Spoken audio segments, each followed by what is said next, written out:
October 23వ తారీఖు రోజు రాత్రి 9:30 గంటలకు గుర్తు తెలియని వ్యక్తులు మన దానం మైబు అని హమాలి పని చేసి ఇక్కడ మన దేవరకద్ర నుంచి బోడజానంపేట పోతుంటే మధ్యలో ఆ బ్రిడ్జి దగ్గర కాలువ దగ్గర వేటకడవలతోటి వెంటాడి చంపడం జరిగింది.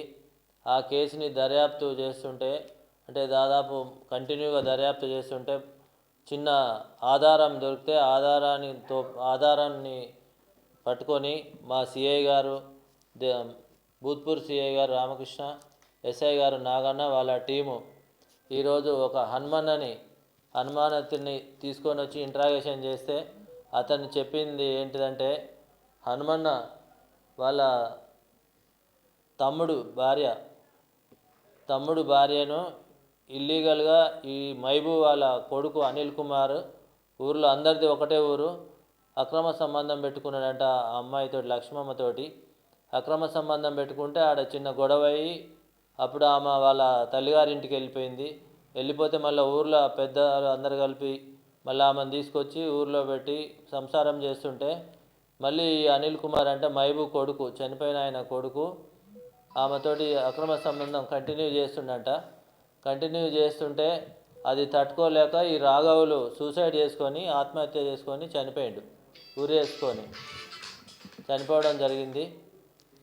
అయితే ఆ చనిపోయిన తర్వాత ఈ మైబు ఏం చేసిందంటే చనిపోయి ఇప్పుడు మన హత్య కాబడ్డ ఆయన వాళ్ళ కొడుకు ఇక్కడ ఉంటే ప్రమాదం ఉంటుందని చెప్పి ఆయనని హైదరాబాద్ పంపించడం జరిగింది. వాళ్ళ కొడుకు అనిల్ని హైదరాబాద్ పంపించిన తర్వాత ఈ చనిపోయిన మైబు ఈ హనుమన్నతోని ఎక్కడో చిన్న గొడవ జరిగింది. ఇద్దరి మధ్యలో గొడవ జరిగి మీరు ఏం చేస్తారు చేసుకోపండి అని అన్నారట.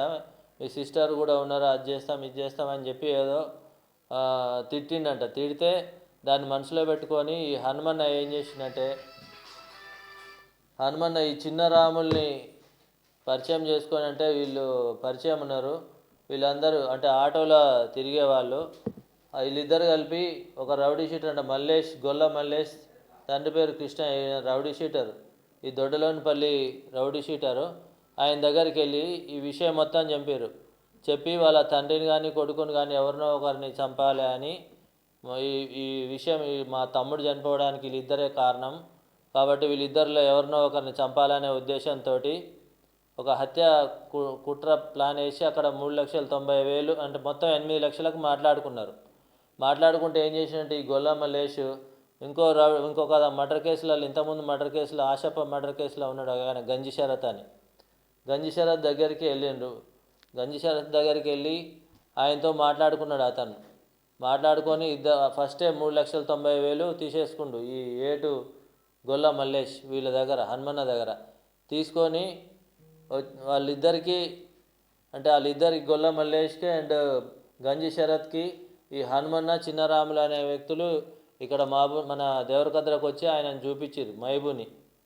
అనిల్ చంపుదామని చూస్తే అనిల్ ఇక్కడ లేడు, హైదరాబాద్లో ఉన్నాడు, ఈజీగా ఇక్కడ లోకల్లో ఉన్న వ్యక్తి తొందరగా దొరుకుతాడని ఈ మైబుని చూపిస్తే మైబు రాత్రిపూట డైలీ ఇక్కడికి హమాలి పనికి వచ్చి డైలీ పోతుంటే చూసి కాపు కాసి స్కూటీ మీద ఇద్దరు పోయి అంటే A2 A3 Golla Mallesh and గంజి శరత్ వీళ్ళిద్దరు చెరొక వేట కొడవలు స్కూటీ మీద పోయి ఆడ అడ్డగించి అంటే ముందే పోయి ఈయన వస్తాడని తెలిసిపోయి ఆ కాలువ దగ్గర కాపు కాసి వస్తుంటే ఆయన పట్టుకొని వేట కొడవలతో వెంబడించి నరికి చంపడం జరిగింది. ఆ తర్వాత చంపిన తర్వాత మిగతా 4,10,000 కూడా ఈ హనుమన్న వాళ్లకు చెల్లించడం జరిగింది. మొత్తం 8 లక్షల రూపాయలు తీసుకున్నారు వాళ్ళిద్దరు. అయితే ఈ గంజి శరత్ అనే వ్యక్తి ఆల్రెడీ ఆశప్ప మర్డర్ కేసులో ఉన్నాడు. అంతకుముందు మళ్ళీ మొన్న నవంబర్ 2వ తారీఖు రోజు కూడా ఒక వ్యక్తిని చంపడం జరిగింది, బండి నరేష్ అని. వీళ్ళ అన్న వాళ్ళ సడ్డకుని మణికొండ మహబూబ్నగర్ రూరల్లో మర్డర్ కేసులో జైల్లో ఉన్నాడు ప్రజెంట్. ఇప్పుడు ముగ్గురిని అరెస్ట్ చేయడం జరిగింది, హనుమన్నని, గొల్ల మల్లేష్ అండ్ మేదర్ చిన్నరాముల్ని. ఈ గొల్ల మల్లేష్ దగ్గర హంటింగ్ సిక్కిల్ అంటే వేట కొడవలి, ఆయన చంపిన వేట కొడవలి సీజ్ చేయడం జరిగింది. ఈ ముగ్గురు దగ్గర 3 సెల్ ఫోన్లు కూడా సీజ్ చేయడం జరిగింది. ఈ మర్డర్ కేసుకు యూజ్ చేసిన సెల్ ఫోన్లు అప్పుడు ఫోన్లో మాట్లాడుకున్నారు కాబట్టి వాటిని కూడా సీజ్ చేయడం జరిగింది.